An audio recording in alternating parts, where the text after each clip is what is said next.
구독자 여러분 안녕하십니까. 오늘은 생활경제 그리고 건강과 관련해서 꼭 알아놓아야 할 중요한 소식 등등이 많이 있습니다.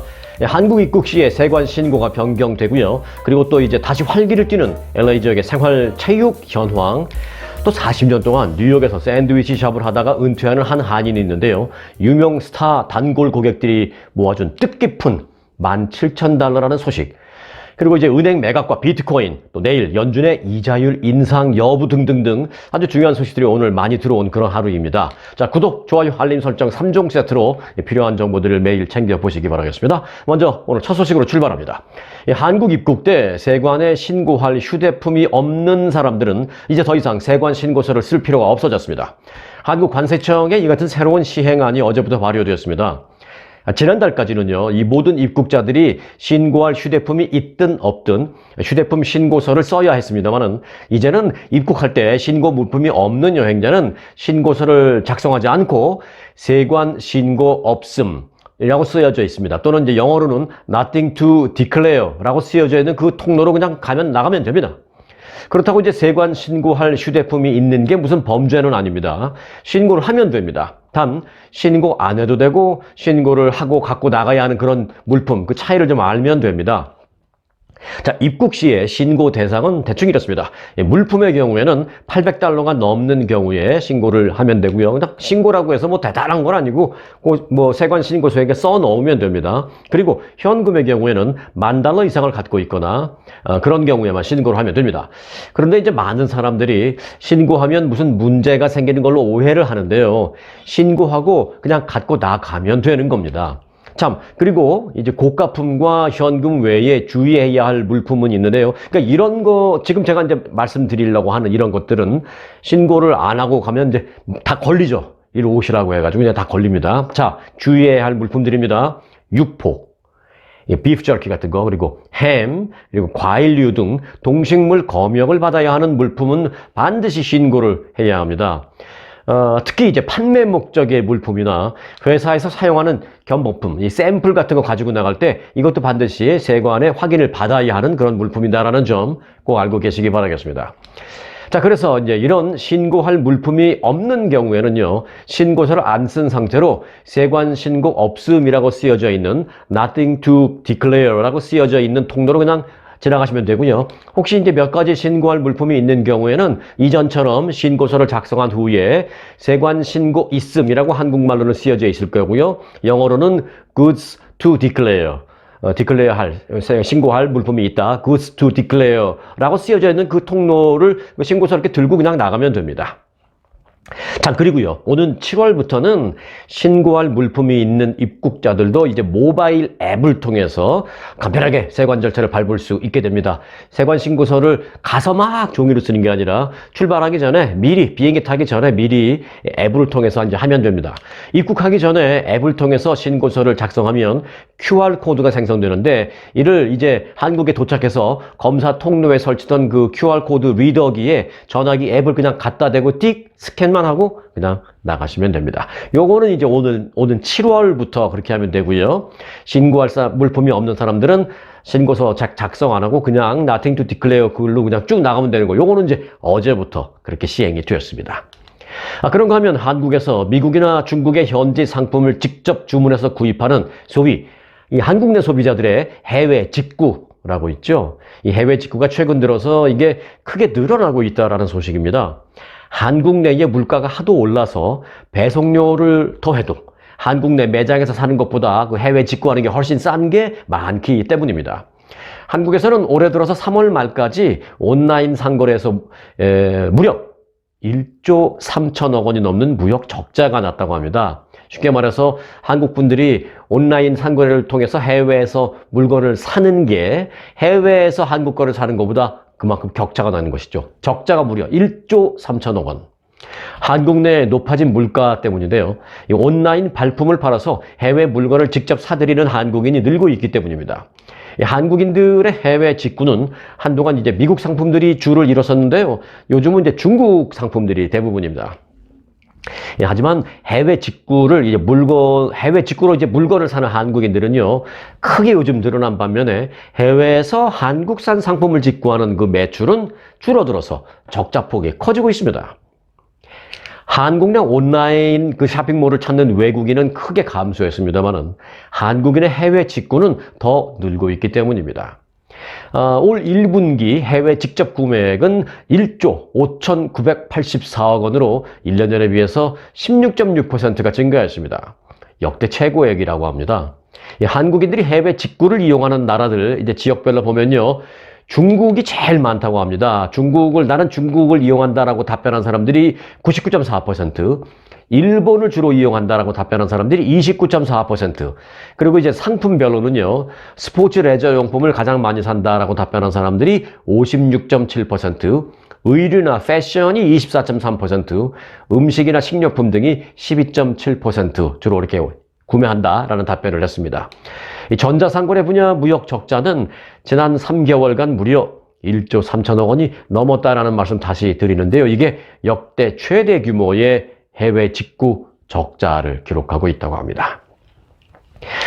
뉴욕 브로드웨이에서 40년 가까이 영업해온 한인 소유 샌드위치 샵 스타라이트 델리라고 있습니다. 이 샌드위치 샵이 이제 문을 닫았습니다. 근데 그 소식이 알려지자 지난 주말 인근 브로드웨이의 배우와 스태프 등 유명한 단골 손님들이 송별의 자리를 마련해줘서 화제입니다. 그리고 현지 뉴욕 지역의 각 TV 방송사에서도 다 이를 취재해서 그날 저녁에 뉴스에 화제성 기사로 다 보도를 했습니다.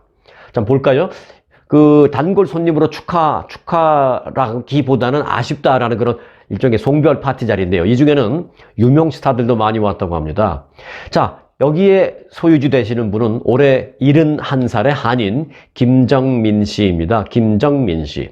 올해 71살. 그가 뉴욕 웨스트 44번가에서 이제 1984년에 문을 연 샌드위치 샵 스타라이트 델리라는 샵이 지난달 28일 끝으로 문을 닫았습니다. 뉴욕의 높은 임대료와 코로나19의 여파, 그리고 이제 주인 김정민 씨의 은퇴가 폐업의 이유인 것으로 전해졌습니다. 1952년 서울에서 태어난 김정민 씨는 1981년도에 미국에 이민을 왔다고 하고요. 그리고 3년 뒤인 1984년에 이 델리샵을 개업했습니다. 김정민 씨 부부는 주 7일 쉬지 않고 매일 하루에 14시간씩 무려 39년간을 일을 했다고 합니다. 이러한 노력 덕분에 김 씨의 이 델리 샌드위치 샵은 브로드웨이의 명소로 자리 잡았습니다. 소셜미디어에는 마지막 영업날 이 브로드웨이 배우 등이 많이 여기 모여서 김 씨 부부의 은퇴를 축하하는 영상이 올라왔습니다. 소셜미디어뿐만이 아니라 그날 저녁 그 뉴욕 지역의 TV 방송에서 다 뉴스로 나왔습니다.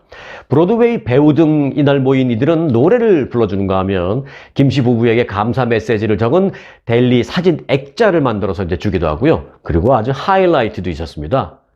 무려 이 단골 손님들이 모은 17,839달러의 성금까지 전달했습니다. 당시 현장 영상이 있는데요. 잠시 우리도 함께 좀 볼까요?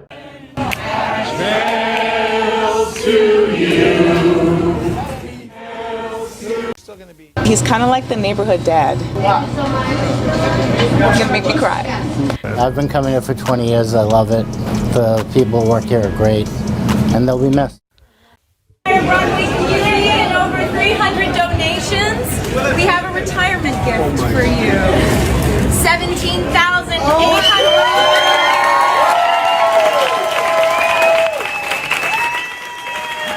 I never think about this kind of moment in my life.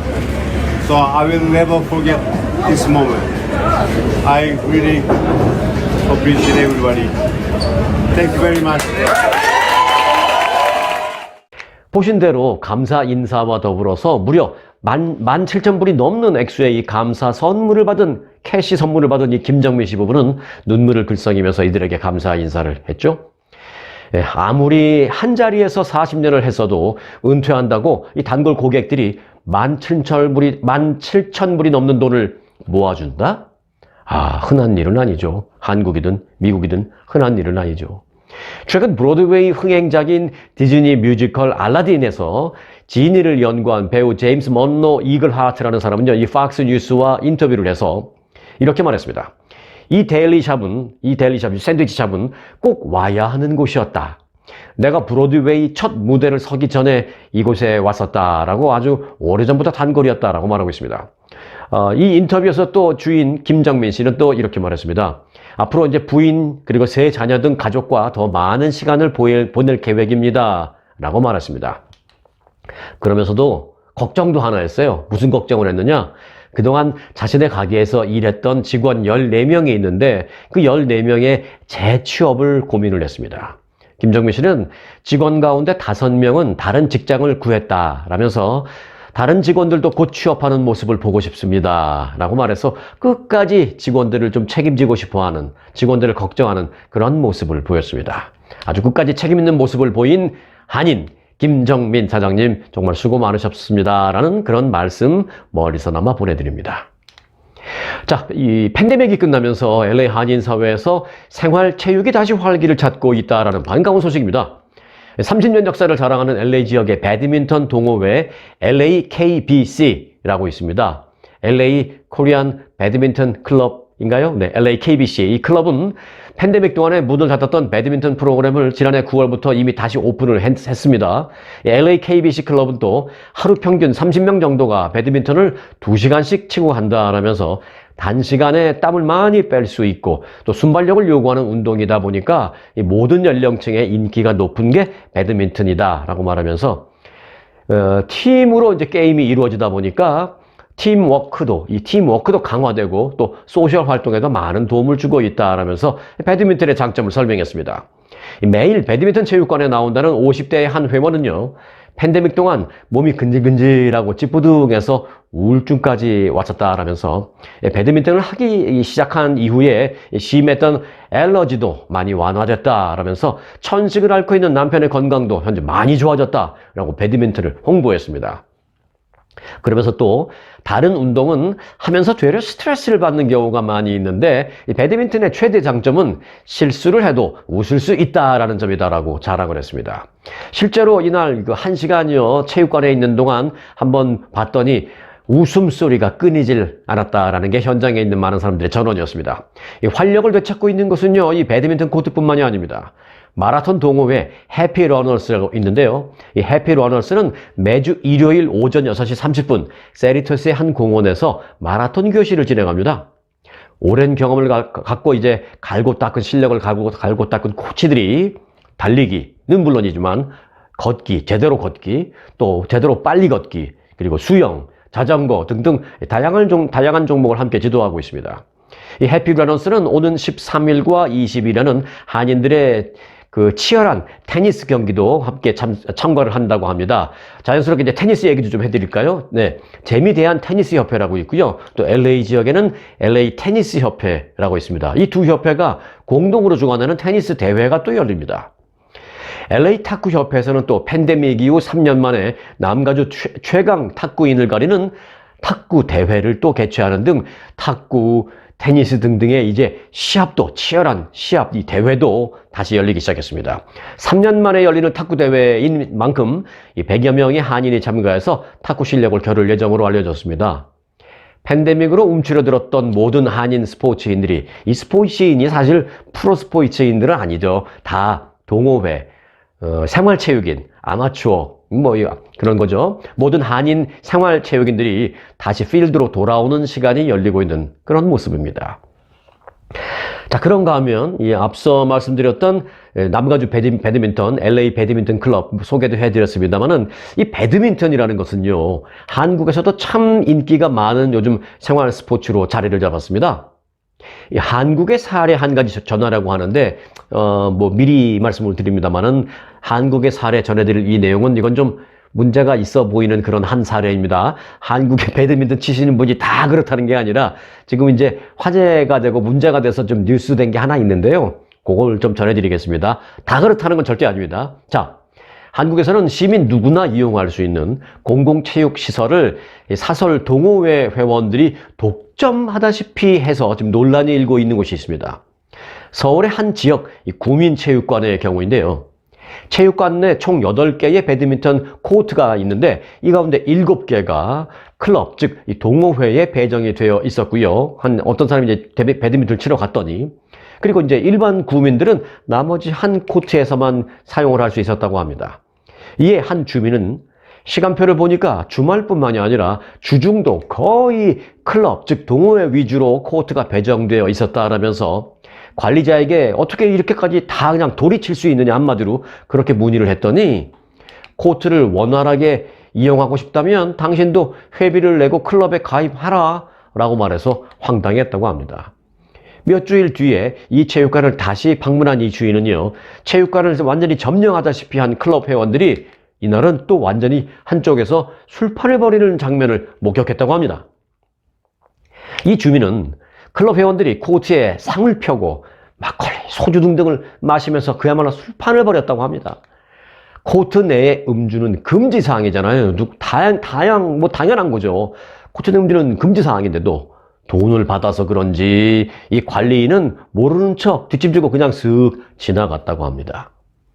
이 한국에서는 왜 이 배드민턴 코트, 지금 말씀드린 이 코트뿐만이 아니라 왜 등산도 많이 하는데요. 산에 올라갔다가 내려오면 산 아래에서 보면 온통 식당들이 많이 있는 경우가 있습니다. 그 식당에서 역시 뭐 막걸리, 소주 등등을 마시면서 운동 열심히 했다라는 어떤 보상 심리를 채우는 경우가 참 많죠. 자칫 이게 지나쳐서 문제가 되는 그런 경우도 많은 게 사실입니다. 이런 부분은 참 생각해 볼 문제입니다. 한국에 어떤 지금 문제가 된, 논란이 되는 사례 한 가지만 뭐 말씀드렸는데, 다시 말씀드립니다만은 다 그렇다는 거 절대 아닙니다. 한국은 정말 체육, 생활체육, 동호회 이런 게 이건 미주 한인 사회보다 훨씬 더 체계적으로 잘 되어 있다는 것, 뭐 그것도 사실입니다. 자, 이어서 안타까운 소식 한 가지 좀 전해드릴 수밖에 없습니다. LA 경찰국의 28년차 베테랑 한인 경관이 비번 중에 갑자기 쓰러진 뒤에 사망을 해서 주의를 안타깝게 하고 있습니다.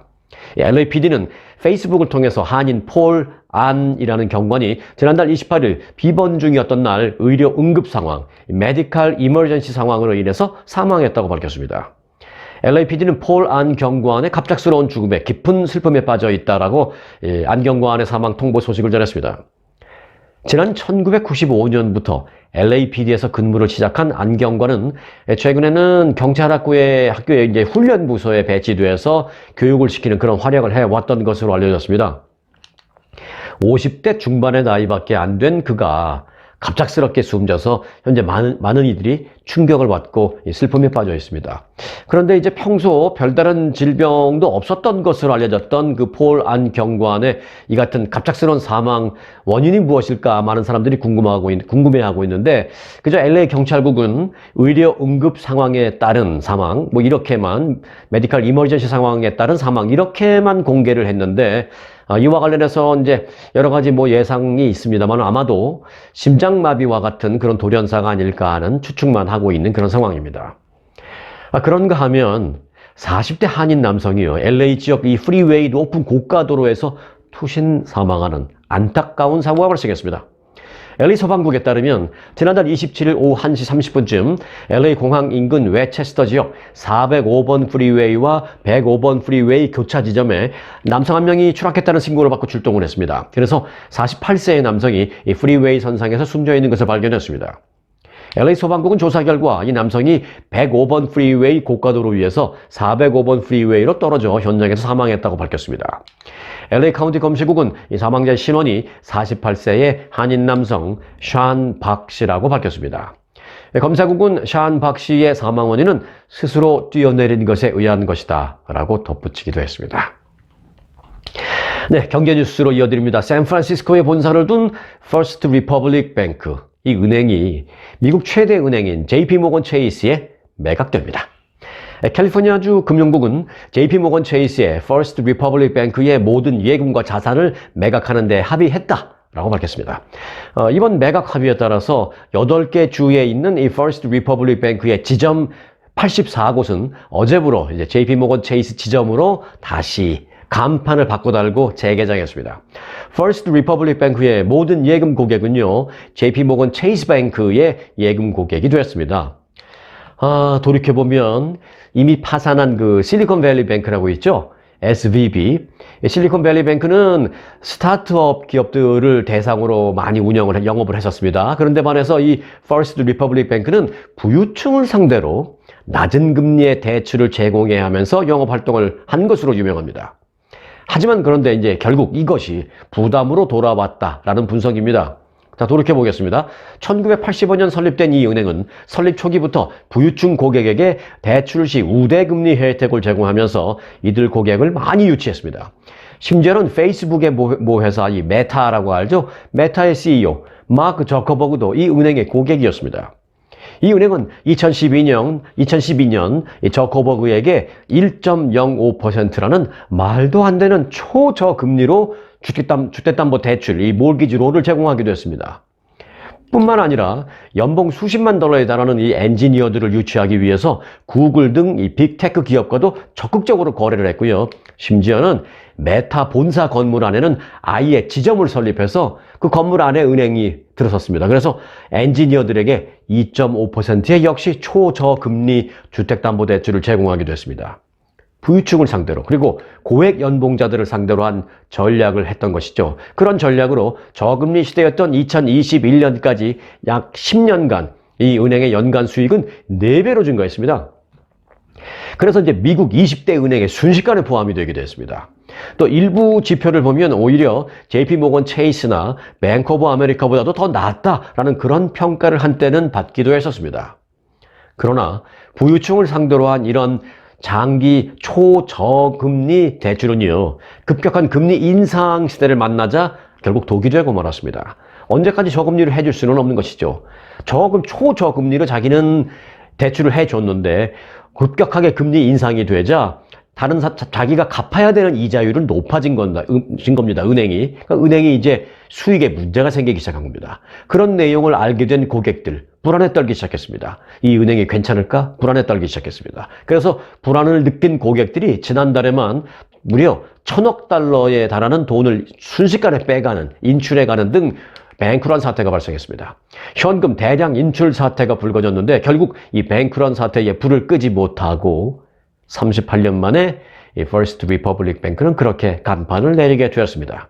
그것도 한때는 체이스 뱅크보다 오히려 수익이 더 좋다라는 그런 평가를 받았었습니다만은 그랬던 그 체이스 뱅크에 매각된 겁니다. 자, 한편 이 매각된 First Republic Bank의 주식은 어떻게 됐을까요? 주식은 상장 폐지되었습니다. 이에 따라 이 은행의 주식 보유자들은 순식간에 휴지 조각이 된 겁니다. 투자금 모두를 날리게 되었습니다. 반면에 한 가지 다행인 것은 예금자들의 예금은 보호되었습니다. 주택담보대출, 모기지론 이런 거를 초저금리로 부유층을 상대로 그렇게 해오다가 결국은 발목을 잡힌 것입니다. 뭐든지 무리한 과정은 결국 무리한 결과를 낳게 마련입니다. 자, 모기지론, 주택담보대출 얘기 나왔으니까 관련 소식을 좀 더 전해드릴 게 지금 있습니다. 자, 오늘은 꼭 필요한 알아야 될 그런 소식들이 많습니다. 오늘뿐만이 아니라 앞으로도 이런 내용이 계속 나올 터인데 또 내일은 중요한 연준 회의도 있고요. 여기서 이자율 인상 여부 발표되고요. 그런 소식들 계속 챙겨 드릴 테니까 구독, 좋아요, 알림 설정 3종 세트 꼭 해놓으시고 함께 빠뜨림 없이 챙기시기 바라겠습니다. 자, 프레디 맥과 페니 맥가 지원하는 모기지 수수료 부과 방식이 어제부터 변경됐습니다. 모기지 수수료가 일반적으로 신용점수가 낮을 경우에 수수료가 낮아지고 신용점수, 크레딧 점수가 높을수록 수수료도 높아지는 것으로 바뀌었습니다. 내가 잘못 들었나? 라고 생각하실 수 있죠? 예, 제가 잘못 말했나? 그렇게 생각하실 수 있죠? 아닙니다. 이게 지금 변경이 됐는데 어떻게 됐냐면 크레딧 점수가 낮은 사람은 수수료를 좀 더 낮춰주고 크레딧 점수가 높은 사람, 즉 좋은 사람은 수수료를 조금 더 받는 것으로 바뀌었어요. 신용점수가 좋은 경우에는 그 이전보다 수수료 부담이 늘어나는 것입니다. 오히려. 예를 들어서 신용점수가, 크레딧 점수가 640점인 사람이 640점이면 좋은 거 아닙니다. 조금 부족한 거죠. 조금 나쁜 편에 속하죠. 640점 크레딧 점수인 사람이 20%를 다운했을 경우에 수수료 부과율이 3%에서 어제부터는 2.25%로 내려갑니다. 반면에 크레딧 점수가 740점이면 이제 좋은 쪽으로 올라가죠. 이 이후부터 베리굿이죠. 740점인 사람이 20%를 다운페이하면 수수료 부과율이 종전에는 0.5%였는데 어제부터는 0.875%로 0.375%포인트가 늘어났습니다. 하지만 물론 이제 실제로 부담해야 하는 수수료는 여전히 신용 점수가 낮은 사람들이 더 많은 건 사실입니다. 이 부분을 또 다시 또 예를 들면 크레딧 점수가 640점에 담보대출 비율이 80%, 즉 다운페이 20%한 구매자는 수수료가 2.25%인 데 말해서 크레딧 점수가 740점인 구매자는 조금 오르긴 했지만 0.875라고 이제 말씀드렸죠. 즉 30만 달러를 융자했을 때 크레딧 점수가 640점인 사람은 740점인 사람보다 약 4,000달러의 수수료를 더 내야 하는 셈입니다. 격차를 조금 줄였다 뿐이지, 물론 크레딧 점수가 더 나쁜 사람들이 아직도 여전히 수수료를 더 내는 것은 그건 사실입니다. 다만 조금 격차를 줄인 겁니다. 크레딧이 좋은 사람에게 수수료를 조금 더 받고 오히려 크레딧이 나쁜 사람이 그동안 너무 많이 내던 수수료를 조금 낮춰주는 그런 정책으로 크레딧 차이로 인한 수수료 격차를 줄여주는 그런 효과를 기대한다는 것입니다. 어려운 사람에게 조금 혜택을 주고 평소 크레딧도 잘 쌓고 그렇기 때문에 경제적인 여유도 조금 더 있을 것으로 보이는 그런 사람에게 조금 부과를 더 하는 이런 정책에 대해서는 논란이 있습니다. 첫날부터 논란이 제기되고 있습니다. 자, 이자율 얘기를 많이 했는데 이자율 과연 또 오를까요? 오르면 얼마나 더 오를까요? 자, 이게요, 내일 또 결정이 됩니다. 내일 열리는 연준의 정례 회의에서 가장 관심을 끄는 것은 이자율 인상 여부입니다.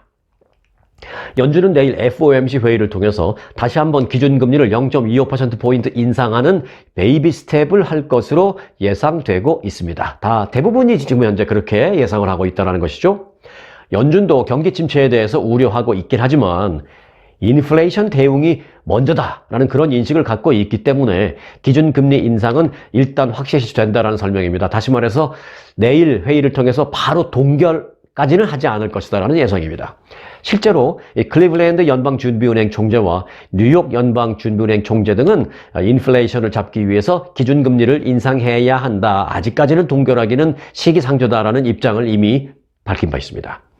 FOMC가 베이비 스텝을 내일 결정할 경우에 미국의 기준금리는 5.0% 내지 5.25% 그렇게 올라가게 됩니다. 그럼 이제 일반적으로 이제 앞서 제가 이제 주택담보대출, 모기지론 이런 거를 이제 말씀드렸잖아요. 모기지론은 지금 5나 5.25가 아니던데 더 높던데 라고 보시는데 맞습니다. 미국의 기준금리라고 제가 말씀드렸잖아요. 기준금리가 5 내지 5.25%로 이제 내일 올라갈 것이라는 예상이고, 요걸 기준으로 해서 각 금융권마다 은행마다 또는 뭐 융자 기관마다 제2은행권, 제3은행권마다 금융기관마다 거기다가 조금씩 얹습니다. 그래서 뭐 6%가 될 수도 있고 최종적으로 소비자가 내는 이자율이 뭐 6.25 또는 6.5가 될 수도 있고 그럽니다. 또 크레딧에 따라서 달라지고 또 다운페이를 얼마나 많이 했느냐 적게 했느냐에 따라서 또 이자율이 달라지고 이제 그러는 겁니다. 그래서 이제 항상 뉴스를 들으시면 기준금리라는 표현을 쓴 겁니다. 자, 내일 그래서 이제 기준금리가 5.0에서 5.25 그 사이로 될 것이다 라는 게 지금 예상이고요. 그렇게 되면 16년 만에 최고 수준을 기록하게 되는 것입니다.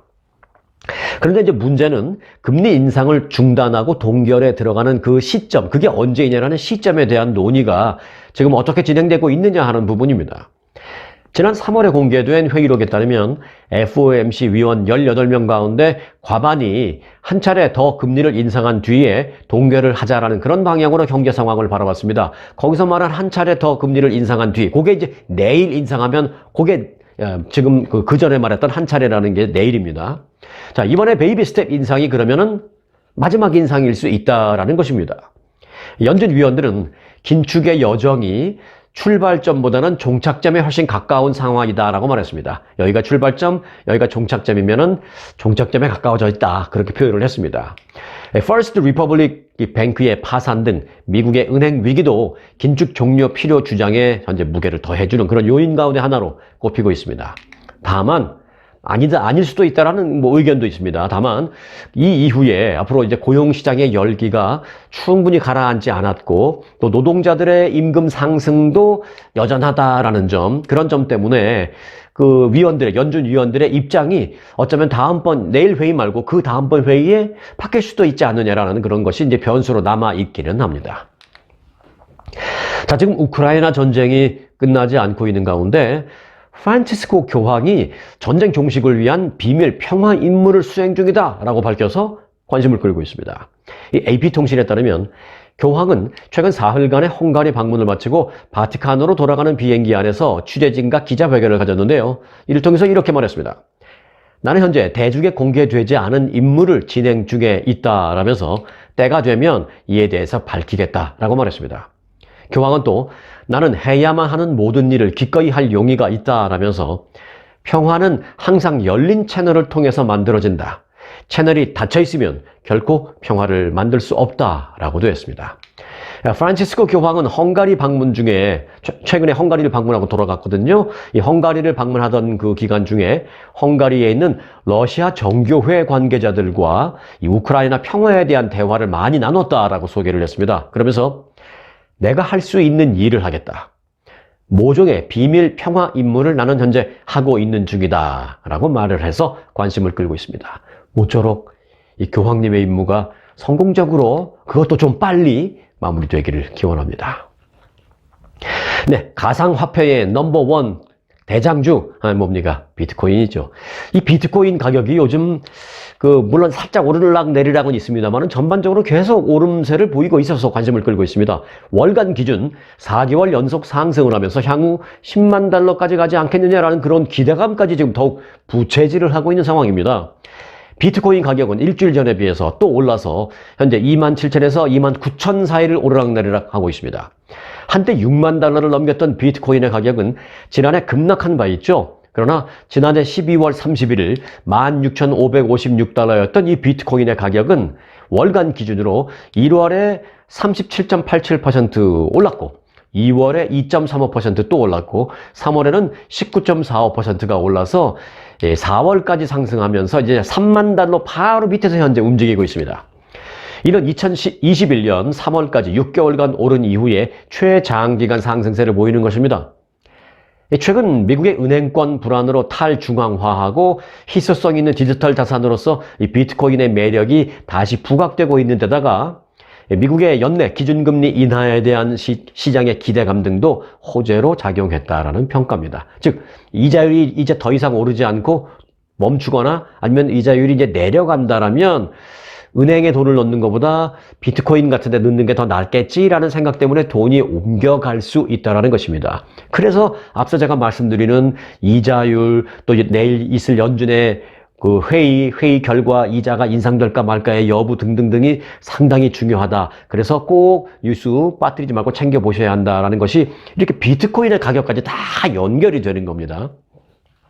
자, 이와 관련해서 블룸버그는 과거 전례를 보면 비트코인 가격이 4개월 연속 오른 경우에 그 다음 1년간 평균 260%가 넘는 가격 상승이 나타났었다라면서 내년 말까지 비트코인이 10만 달러 수준에 도달할 가능성도 있다라고 밝힌 바 있습니다. 특히 미국의 이자율이 동결되면서 이자율 인하 쪽으로 가면 비트코인의 상승세는 더 탄력을 받을 것이다 라고까지 말을 했습니다.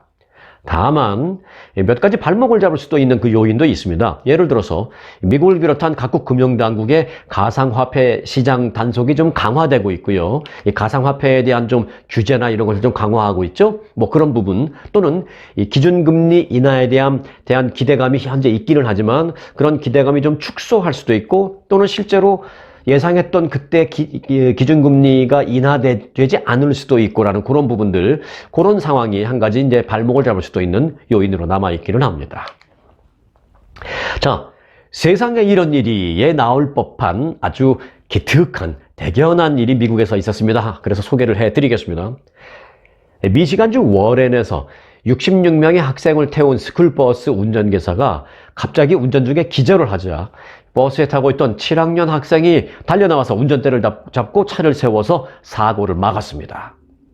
지난주 미시간주 워런에 있는 한 중학교에서 학생 66명을 태운 스쿨버스의 운전기사가 운전 중 갑자기 기절하는 사건이 발생했습니다.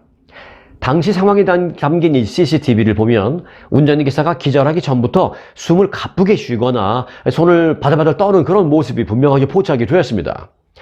그러자 이제 자신에게 문제가 있음을 직감한 이 운전기사는 급히 무전을 통해서 어지럽다, 버스를 세워야 할 것 같다 라고 이제 본부에 전했지만 차를 자신이 세우기도 전에 그는 핸들을 놓고 쓰러지고 말았습니다. 그때 운전기사보다 한 5줄 정도 뒤에 앉아있던 한 소년이 다급히 나와서 운전석의 핸들을 잡았습니다. 그는 브레이크까지 밟아주면서 침착하게 차를 세운 뒤에 뒷자리에 앉아있던 다른 학생들에게 911을 불러라, 응급상황센터로 911을 불러라 라고 요청을 했습니다. 이후 신고를 받은 경찰과 소방관이 출동해서 운전기사를 병원으로 이송했습니다. 그리고 버스에 탑승한 학생 중에 다친 학생들은 한 명도 없었습니다. 해당 소년은 7학년에 재학 중인 딜런 리브스로 밝혀졌습니다. 자, 이와 관련해서 딜런의 부모님은 이렇게 말했습니다. 아들이 4살 때부터 무릎에 앉아서 시골 도로를 운전했다라면서 아들이 아주 자랑스럽다라고 밝혔습니다.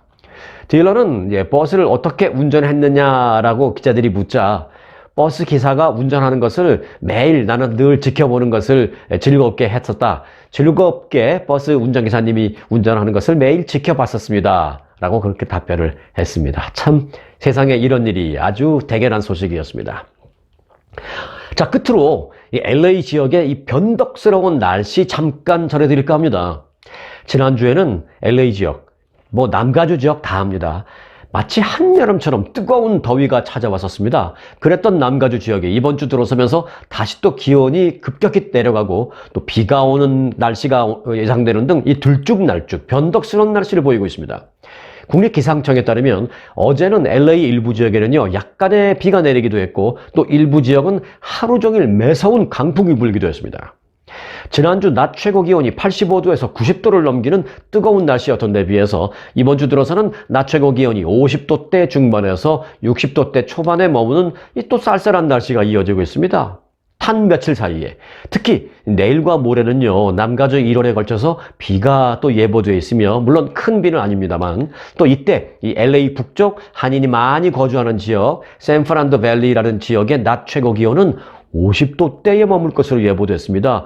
불과 며칠 전인 지난주에는 90도가 넘어섰는데 이제는 낮 기온이 50도대, 거의 30도 이상 차이가 나는 것이죠, 낮 기온이. 이 산악지대의 경우에는요, 낮 최고 기온이 50도대 초반에서 40도대까지도 뚝 떨어지면서 일부 지역에서는 순간적으로 약간의 눈도 내릴 가능성도 예보됐습니다. 5월의 눈. 흥미롭습니다. 얼마나 변덕스러운지 알 수 있죠. 그러다가 이제 LA 지역 기온은요, 다음 주부터는 또 다시 차차 회복되면서 다음 주 중에는 낮 최고 기온이 70도 이상으로 올라갈 것으로 전망이 되었습니다. 날씨가 이렇게 급격한 변화를 보이면 주의해야 할 게 뭐죠? 네, 건강입니다. 그래서 제가 간단하게나마 좀 전해드리겠습니다. 날씨가 이렇게 급격한 변덕스러운 모습을 보일 때 주의해야 될 건강 상황. 자, 우선 심장질환, 혈관질환을 가장 주의하셔야 합니다. 일주일 내내 더운 공기에 익숙해져 있다가 갑자기 찬 공기에 몸이 노출되면 우리들의 그 교감신경계가 활성화되면서 말초동맥이 수축하고 혈관 저항이 상승하게 되면서 결국 어떻게 되겠어요? 혈압이 올라갑니다. 따라서 건강한 사람들은 물론 평소 고혈압 등 심혈관 질환을 앓고 있는 환자들은 더더욱이 주의가 필요합니다. 혈관의 탄력성이 떨어져서 약해진 혈관 부위가 터질 수도 있고요. 또 좁아진 혈관이 막혀서 뇌졸중 등을 유발하거나 심혈관 폐색, 혈관이 막히는 그런 폐색을 만들어서 심근경색으로 인한 돌연사로 이어질 수도 있기 때문에 주의하셔야 한다는 얘기입니다. 이럴 때는 큰 일교차에 대비해서 외출 시에 얇은 옷 여러 벌을 입는 것이 오히려 체온 유지에 많은 도움이 된다고 합니다. 두꺼운 거 하나 입는 것보다도 얇은 옷을 여러 개 입는 것이 훨씬 도움이 된다고 합니다. 그래서 이제 외출 시에 가벼운 겉옷을 차 안에 항상 비치해 놓고 다니시는 것도 좋은 방법이 되겠습니다. 여러분 모두 건강한 하루 오늘도 되시기 바라겠습니다. 자, 구독과 알림 설정은 사랑이고요. 사랑으로 교류하면 건강에 좋습니다. 자, 내일 다시 뵙겠습니다. 여러분 고맙습니다.